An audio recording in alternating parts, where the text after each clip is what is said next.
ಒಂದು ಕಂಬ ಇವಾಗ ವಿದ್ಯುತ್ ಕಂಬ ಇಲ್ಲೊಂದು ಹಾಕಿದ್ದಾರೆ. ಇವು ಕಾಮಗಾರಿ ಮುಗಿದು 2 ತಿಂಗಳಾಗಿದೆ. ಆದ್ರೂ ಕೂಡ ಈ ಕಂಬ ಮಾತ್ರ ತೆರವು ಮಾಡಿಲ್ಲ. ಅದೇ ಆ ಕಂಬ ಊರುವುದು ಜಾಗ ಅವ್ರಿಗೆ ಗೊತ್ತಿದೆ ಇಲ್ವಾ ಗೊತ್ತಿಲ್ಲ, ತಂದು ಎಲ್ಲಾರು ಒಂದು ಸೈಡಲ್ಲಿ ಎಲ್ಲೆಲ್ಲಾರು ಇಡಬೇಕಿತ್ತು.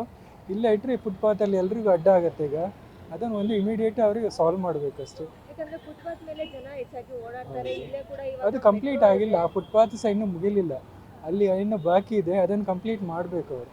ಇವಾಗ ಸಂಜೆ ಟೈಮಲ್ಲಿ ನೋಡಿದ್ರೆ ಇಲ್ಲಿ ತುಂಬಾ ಟ್ರಾಫಿಕ್ ಇರುತ್ತೆ. ಈ ಕಡೆ ಇಲ್ಲಿ ಕಂಬ ಇಟ್ಟಿರೋದು ಜನಗಳಿಗೆ ಓಡಾಡೋದಕ್ಕೆ ಪ್ರಾಬ್ಲಮ್ ಆಗ್ತಾ ಇದೆ. ಅದನ್ನೇ ತಗೊಂಡು ಹೋಗ್ಬೇಕು ಅವರು, ಒಂದೇ ತಗೊಂಡು ಹೋಗ್ಬೇಕು, ಒಂದೇ ಊರ್ಬೇಕು, ಎಲ್ಲಿ ಇಡಬೇಕು ಅಲ್ಲಿ ಇಡಬೇಕು ಅದನ್ನು ಅಷ್ಟೇ. ಏನ್ ಹೇಳ್ತೀರಾ ಸರ್? ಒಂದು ಕಡೆ ಬಿಬಿಎಂಪಿ ಇರೋದು ಬೇಜವಾಬ್ದಾರಿತನ ಅಂತ ಅನ್ಸುತ್ತೆ, ಏನ್ ಹೇಳ್ತೀರಾ?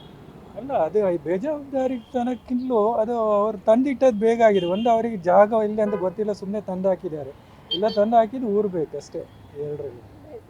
ಯಾಕಂದ್ರೆ ಸಂಜೆ ಟೈಮಲ್ಲಿ ಇಲ್ಲಿ ತುಂಬಾ ಟ್ರಾಫಿಕ್ ಆಗೋದ್ರಿಂದ ಜನ ಅಲ್ಲೇ ಓಡಾಡಬೇಕು. ಈ ಕಂಬ ಇಟ್ಟಿರೋದು ಯಾವ ತರ ಪ್ರಾಬ್ಲಮ್? ತುಂಬ ಪ್ರಾಬ್ಲಮ್ ಇದೆ ಮ್ಯಾಮ್. ಇಲ್ಲಿ ಎಲ್ಲಿ ಬೇಕಂದ್ರೆ ನಡೆಯೋಕ್ಕೆ ಆಗಲ್ಲ. ಮೆಟ್ರೋ ಮೇನ್ ಇದೆ ಇಲ್ಲಿ.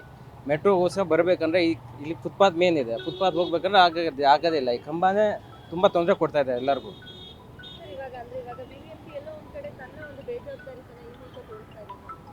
ಅದೇ ಮಾಡ್ತಾ ಇರೋದು, ಬೇರೆ ಏನಿಲ್ಲ. ಇದೆಲ್ಲ ರೆಡಿ ಮಾಡಿದ್ದಾರೆ, ಇದು ಮಾಡೋಕ್ಕೆ ಏನಿದೆ, ಎಲ್ಲ ಕಡೆ ಎಲ್ಲ ರೆಡಿ ಮಾಡಿದ್ದಾರೆ. ಈ ಕಂಬ ಎತ್ತಿಲ್ಲ ಇನ್ನೂ ತನಕ. ಈ ಸ್ಟ್ಯಾಚ್ಯೂ ಎಲ್ಲ ರೆಡಿ ಆಗಿದೆ, ಎಲ್ಲ ಕಡೆ ಆಗಿದೆ. ಜನಗಳ ಮೇಲೆ ಏನೋ ಒಂಥರ ಬೇಜವಾಬ್ದಾರಿತನ. ಬೇಜವಾಬ್ದಾರಿನೇ ಇದೆಲ್ಲ, ಮೊದಲಿಂದಾನೇ ಬೇಜವಾಬ್ದಾರಿ ಇದೆ. ಮಾಡಿದ್ರೆ ಒಳ್ಳೇದಿದೆ, ಎಲ್ಲರೂ ನಡಿಬೋದು, ಆರಾಮಾಗಿ ಆಗ್ಬೋದು. ಎಲ್ಲ ಇವಾಗ ರೋಡ್ ಮೇಲೆ ನಡೀತಾ ಇದೆ, ಎಲ್ಲ ಟ್ರಾಫಿಕ್ ಎಲ್ಲ ಪ್ರಾಬ್ಲಮ್ ಆಗುತ್ತೆ.